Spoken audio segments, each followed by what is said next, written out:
quite frequently. Ghosts.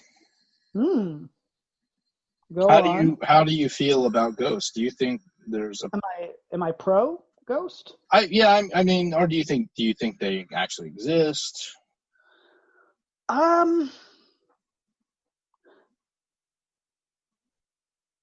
You know, I would love to think it's the same thing with aliens, where I'd love to think so, but I have a hard time. I have an easier time believing in aliens actually. Me than too, I because do it in makes ghosts. sense. Ghosts don't make any sense to me. Like I can't scientifically understand how ghosts exist. That's not to say that I know everything about science, because that would be like incredibly like, you know, narcissistic of me to do. But like I understand enough about science that doesn't fucking gel. You know what I'm saying? Right.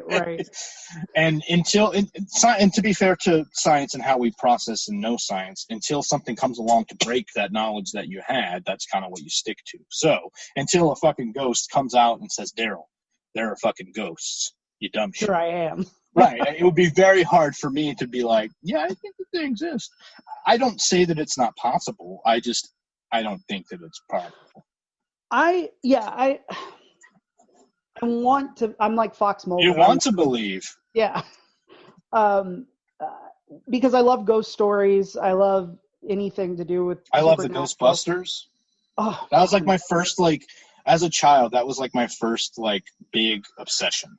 Well, no, it was He-Man, but then Ghostbusters was you start with He-Man and you graduate to Ghostbusters. Mm-hmm. Yeah, and then Ninja Turtles came along. Yes, of course. Then you had the pizza shooting van, and you're fucking shooting at the squirrels in your yard and shit like that. But yeah, Ghostbusters. I fucking love Ghostbusters. I'm very excited about the new Ghostbusters movie. Yeah. It's interesting. Because I wrote a horror novel, I got to be on some panels at some different literary festivals. And one of them was about supernatural elements in suspense fiction, which I was a little bit of an odd fit for. I was the only man on the panel. Yeah, I was the fox in the hen house for that one. And most of the women on the panel, they were all authors of suspense novels with supernatural elements. Like more thriller, and almost every one of them, somebody in the audience asked, like, have you ever had a real supernatural experience? And almost every one of them had a story. And, I assume at least half of them were telling the truth. Right. Some of them might have just something in their back pocket to pull out because it's a good story, because they're fair. Right? But my answer was just like, I would love to have one, but I don't think I ever have. Like, there's nothing I can point to and be like, that doesn't make sense. That's weird, And I don't know if that's just because I'm a skeptic or what, but there's also this book by Chuck Klosterman, who's a very good writer. I like him. Yes. It's called But What If We're Wrong? And basically it's trying to outthink the way we think now, because you get into like absolutes and like, this is exactly how it is, right? Right. Like at one time it was known for certain that the earth was flat, or that the sun revolved around the earth, or whatever. It's like it's the Always Sunny episode where Mac like does the whole presentation about science, and like he's like, Galileo was the smartest dude in the world until someone else came along and was like, Galileo doesn't know shit. This is what it's all about. And that's kind of what I was alluding to too. Like with science, like you just go with what you know until you don't. Until something comes along and disproves that. But I'm with you. Like, I've never had an experience that, and I believe, that's not to say that I don't believe it's possible. I've never experienced enough of it to be like, yeah, for sure. I've talked to people who say, yeah, like 100% certain that was a fucking ghost. And I would love to hear from any of our listeners who have like a real, an experience that felt real to them, and not to debunk. I just want to hear it. I love hearing people's stories, because it's like, I want something like that to happen to me. That's why I write these stories. Yeah. Yeah. You're Mulder. You want to believe, like, so like, give my boy some proof. Ghost proof. That's good. Yeah. That's a good name for a book. Ghost proofers. We don't do anything to the ghosts. We just want to prove they're there. Yes. Like, can you do anything? This ghost has been torturing my family for 20 years. No, but we can tell you he's definitely in there. That'll be $10,000. Taken? No, that's not what we do. You've misunderstood the business plan that we have. We are not the ghost. We just came in to say, yes, scientifically, there is a ghost in there, and I bid you adieu. You know, it's a good business. You don't have to hurt any ghosts. You know, because so many. Let's be honest. Yeah, at that point, I would absolutely know, right? But let's be honest. If you're a ghost, something traumatic probably happened to you to keep you here, right? Yeah. I mean, knowing what I know about ghosts, which admittedly is not a lot. What you know for sure about ghosts. Actually, you know what? I work with a guy who is like an amateur paranormal investigator. We should totally have him on the show sometime. I would love to talk about it. That would be a good. I'm gonna make myself a note in my moleskin notebook that we were just talking about. While you're doing that, I'll tell the audience. For a little while in college, I dated this woman who worked for a foundation that basically debunked, ghosts and supernatural phenomena, and offered like this $10,000 or $100,000 bounty to anybody who could actually prove that a real supernatural occurrence, like prove it.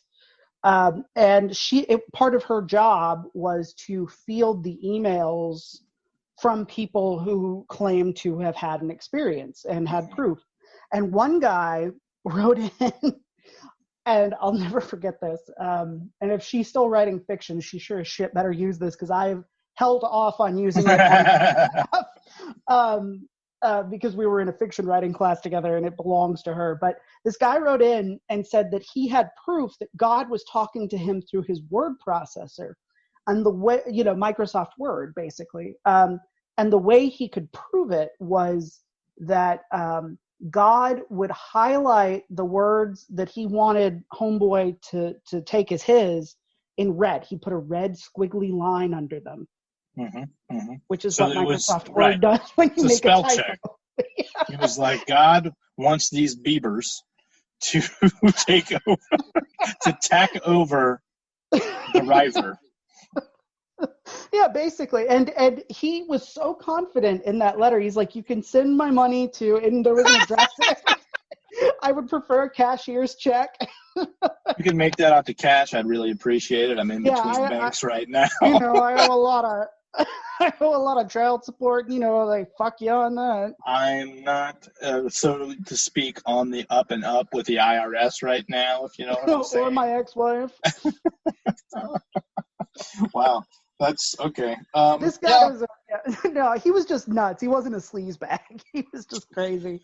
My heart, but it also was hilarious. I'm sorry. What were you saying? What was that noise? And did you? What?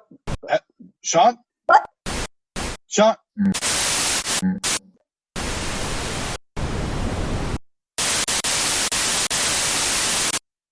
All right, so I know what you're thinking. Who is this voice that we've been hearing, right? Because no one knows who Sean Hamill is. Sean is my best friend and has been for over 30 years. And no one remembers him? How did I just play a show with him then, huh? But no one seems to remember, huh? None of my friends seem to know who he is. His employers. I tried to see where his book was at both the library and a bookstore, and guess what? No one knows. And here's the thing: I'm not crazy. Okay, I'm not crazy, because I know that we went to high school together. But guess what? Here's the crazy thing: he's not in the yearbooks either. How is he not in the yearbooks if I sat next to him on the bus every day, huh? So I said, well, if anyone will know, if maybe my friends are they're absolutely nuts. I don't know. I'm gonna go to the backwoods of Alabama, and I'm gonna find this guy. But I got to the property, and there was nothing there. There's no wife, no family, no dog, no house. It's just a bunch of trees, and grass, and overgrowth, and a creek. But But here's the thing: if if no one knows who Sean is, then who sent me this recording that I'm about to play right now, just today?